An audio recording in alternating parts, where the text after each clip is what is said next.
There once was a mother, her warmth for all to embrace. Her love shone through even the darkest of disgrace. But her children were feared, for their power defied the stars. And so she wept, until naught remained but scars. Her will was split into six, her soul forever affixed. Her children became confined, her beloved lost to time. But not all is hopeless, there is always the light, for the comet shall come, shining ever so bright, as they always have, as they always will. Opening lines of The Nebulous. Far, far away from the kingdoms of man, there stands a knight adorned in shining silver armor, alone and surrounded by an endless sea of death. Corpses shredded and torn into a rabid pile of flesh rise up from all over the red expanse. The bodies arch up in yearning, hands reaching out to the boundless heavens up high. But it is no use. They sink further and further until the last vestiges of their being are swallowed by the crimson tears of the damned. The night is silent. The world is hushed. Tranquility festers all throughout the grim necropolis, throughout the raised mounds of earth, and soil is scorched into a charcoal ash. And nary a sound cuts through the serenity, save for the occasional droplet of blood. But it is not the blood of humanity. Rather, it resembles the starlight, blue, purple, and white, swirling in a microcosm of galaxies. Now, it mingles with the dirt, dripping from a splintered lance impaled upon the knight's stomach. Shards of steel and blade are buried deep in its flesh, yet the solitary being pays no heed to its wounds. Its gaze remains affixed to the starry skies, eyes lost with the darkness, not unlike the husk that lies sprawled out far beyond the horizon. If it sets its sight to the firmament above, then it shall not need to look upon the carnage of the earth below. It shall not need to look upon the destruction brought forth by its own making. However, the world will not allow it to escape from reality so easily.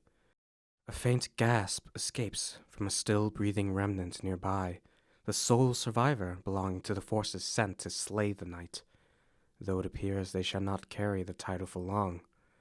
They have been severed in two, lips pale and fingers waning of warmth, yet still they cling on to consciousness in a vain struggle for life, as limp intestines and organs spill out of their bodies, gaping maw. The last warrior locks eyes with the knight, despair etched onto their star-speckled irises. Their voice quivers as they confront their executioner, and a weak, pained rasp trails behind every word. "So this is the end," they sputter. I see. We fought for so long, struggled against this baleful fate cast onto us, but to think our end would be so pitiful. It almost makes me want to laugh, if not for this wretched pain tormenting my soul. Tears swell up in their eyes, head thudding onto the scarlet dirt as the last remnants of their strength begin to fade. They are dying. The end shall soon come, a fact that the warrior knows more than any other. It is a shame the knight shall never be allowed to experience such bliss. And yet, why is it that your heart trembles with such sadness? The knight doesn't answer. It merely stands still, stoic and motionless, and yet a haunting chill envelops its gaunt appearance. For my own executioner to mourn my own death, I know not how to feel. Your agony courses through my blood, yet I know not the cause. I see only darkness enshrouding you. Will you not allow me even a single glimpse? Do you refuse even now, while my life wanes, to grant me a single parting word? There is no need to. It is for the better that the warrior's last sentiment of the night is of hatred. It must be despised. It must be revolted. For that is all it has ever known. How cruel of you, they say with a sad smile. I have only ever wished to be free, but now I shall cast my desires onto you. May you eventually find peace, O constellation of misfortune. Eventually, color drains from the warrior's face. Their eyes glaze over, and the knight is once again left alone, surrounded by a mound of carcasses. There is nothing left for it here. It must go.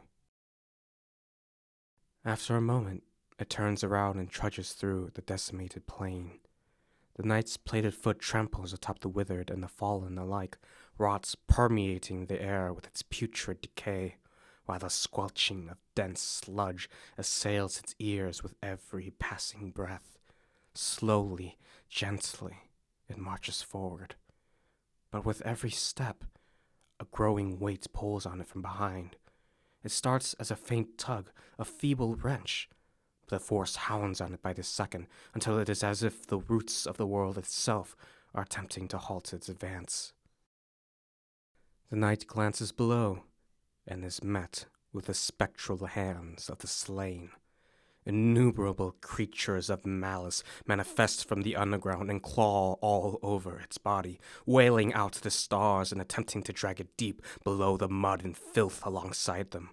They are phantoms, a final last stand brought forth from the knight's lingering reflections, but their efforts are in vain. No matter how many sink into the endless void of ruin left behind its wake, it shall continue to march on, enslaved by a purpose that has shackled it since it can remember. It is a prisoner just as the others are, forever chained to the earth in an eternal struggle for duty. Eventually, the remnants weaken. Their ethereal forms shatter into pieces, leaving behind a trailing wisp of darkness before disappearing from existence entirely. It has survived once again. But must it truly continue to be this way? It is tired, so very tired. And yet, the stars above are indifferent to the plight of those that remain below the nebula. They twinkle and glimmer, as if mocking the night for its senseless conflict, and innocently dance amongst the sky, with nary a care nor worry. The earth is hidden from their sight, isolated in its corner of the universe. The world is getting darker. The knight's body slowly begins to crumble from the inside, muscles and will battered from the seemingly endless battle, and it soon collapses onto its knees. Perhaps the time has come for its long struggle to come to an end. Perhaps it can finally know rest, drifting away in eternal oblivion. Rise, my beloved. A hauntingly bewitching voice invades the knight's mind, electrifying every surface of its body and forcefully lurching it back to reality. It is a soothing voice, with words rich as dew, tone a seductive lure of comfort and sweet promise. And soon, a new phantom descends from the dusk, hands tenderly wrapping around its neck in a yearning embrace. It cannot bear to look at it, for the mockery of memory dons the appearance of the one it cherishes most.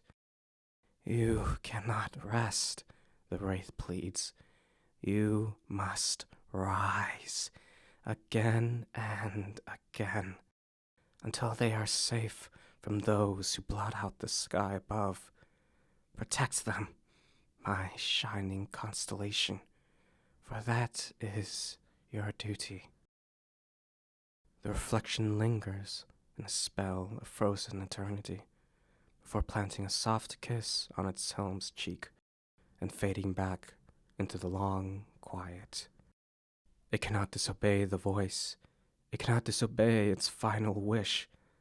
Death has refused entry into its kingdom once again, and so the night tightens the chains around its soul once more, willingly and with solemn acceptance, as it always has and always will in the morrow to come. It staggers forward and resumes its march through the land. There is no destination, no master to return to. It simply stumbles on, leaving behind the mountainous flesh heap to fester in their loathing. The journey is long, night and day blending together until the bloodied soil is replaced by a thriving forest, pure, innocent, and free of blight. Eventually, the trees give way to an open clearing. Vibrant flora surrounds the border, while fauna and wildlife innocently lay about in the meadow, peacefully slumbering atop the soft grass. They perk up as the night enters the hidden sanctuary, curious and a bit alarmed at the newcomer, but the worries soon disappear. It has no reason to harm them. If only the same can be said about humanity. It makes its way towards an overgrown shrub at the center of the meadow. A large boulder rests atop the leaves, and the radiant moon illuminates a small spot in front of it, as if gently inviting the wary husk to lay down and take a long rest. The knight obliges and collapses in the spotlight. As the light fades from its eyes, it takes a final, mournful look at the starry sky. One day, when cosmos sheds a tear from beyond the veil, and the forces of creation hither forth a new era of prosperity, a comet shall be birthed by the earth and sky. They will bring change to the world and rally humanity together under a singular banner. They shall reach out to the astral realm up high. But when that moment comes, the night shall awaken once more, and it will plunge mankind back into the depths of despair. They must never be allowed to leave the earth. Thus is its duty. Thus is the curse of man's beloved creator. Chapter 2. In the Hall of the Winged King. Seasons have come and gone since the slaughter at the bloody field, now immortalized in the annals of history as the Night of Crimson Tears. The battle is but a sorrowful fable to those of the land, a legend sung by poets and passed through the lips of downtrodden souls in remembrance of what used to be. It is a record of the last time humanity would gather together, united under a shared cause. But, in the end, no one would return on that fateful day. The fragile bond connecting the people together has shattered, and now the earth has transformed into an age of strife. Nations waging war in a desperate attempt to claim dominion over what little of the land remains. Deep within the chambers of one such nation, inside a grand throne room of white marble and limestone, a procession of knights march to the side and line themselves along the edges of a violet tapestry. There, at the very end, lies an ivory throne. A rainbow-stained panel of glass looks out to the bustling wards of the kingdom behind it, illuminating the air with crystalline twinkle, whilst royalty and adjutants of the nation's administration mingle all about the space. They whisper fearful concerns of the present and the future to come. Their voices halt to a silence upon hearing the shifting groan of a colossal oaken door parting way into the room. The knights clang the ends of their weapons upon the flooring and ascend onto their knees as a royal herald steps forth, unravels an aged piece of parchment, and clears their throats before announcing for all to hear. "Ladies and gentlemen of the court," they decree, "entering his royal majesty, beloved ruler of the Polis monarchy, inheritor of the will of freedom, and he who doth lie closest to the realm of the stars above, bid welcome to King Ascalon of the highest seat." The court attendants bow their heads. The very air itself appears to sever, sending rays of prismatic shine in a welcoming arc of color overhead as the King of Polis advances into the light. Every step of his sabaton echoes a resounding stomp. Gold wraps around every surface of the full-plated bulwark fitted upon his frame, an insignia of a greatsword wreathed in a pair of snow-white wings emblazoned upon the cuirass, while a glimmer of amber hue faintly emanates from within his helm. The very same wings pictured on his chest are adorned upon the helmet's summit, jutting out high towards the upper canopy with a sparkle that attracts awe from everyone in attendance. But it is the giant blade sheathed onto his reward that glistens with the greatest of pressure, as if demanding for all to gaze upon its blue steeled edge. The royal Zweihander Metatron, a relic of the first king of yore, exudes an overflowing aura of sapphire that curves throughout the greatsword's base, dancing around the gilded yellow pommel while following alongside the pristine, razor-sharp rim.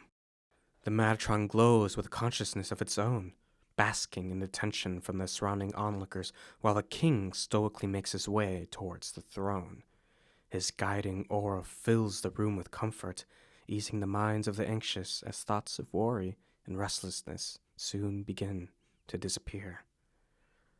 When he finally arrives at his solitary seat, Ascalon turns around and faces his subjects with a gaze that envelops them all in a spine-numbing sensation of grandeur. He raises the Metatron up high, blade shaking in triumph, and without a sound begins to manifest a pair of jewel-bespeckled wings onto his back from the ambient air. Onyx surrounds the border of the soft feathers, lining the wingspan in a sparkling black, while opal and orange merge together in a mesmerizing pattern at the epicenter of the feathered embodiment. Little specks of diamond are splashed across the wing, and upon the final gathering of radiance, a surge of light springs forth from Ascalon's being and dyes the vicinity in a wonderland of vibrant crystals. "Everyone, please, raise your heads," he beseeches with a voice as soft as the morning dawn, tone a delicate blend of kindness and stalwart determination as his every word mesmerizes the people with its airy, song-like pitch. "Let us give thanks to the great matriarch Cosmos. In the name of the Mother," the court recites, "let us give thanks to our beloved progenitor, the first King Arthur. May he watch over us all as we strive towards the realm of freedom above. In the name of the Lord. And finally, let us give thanks to the people of the present, to every citizen of Polis, to honor their lives, for which we would be nothing without.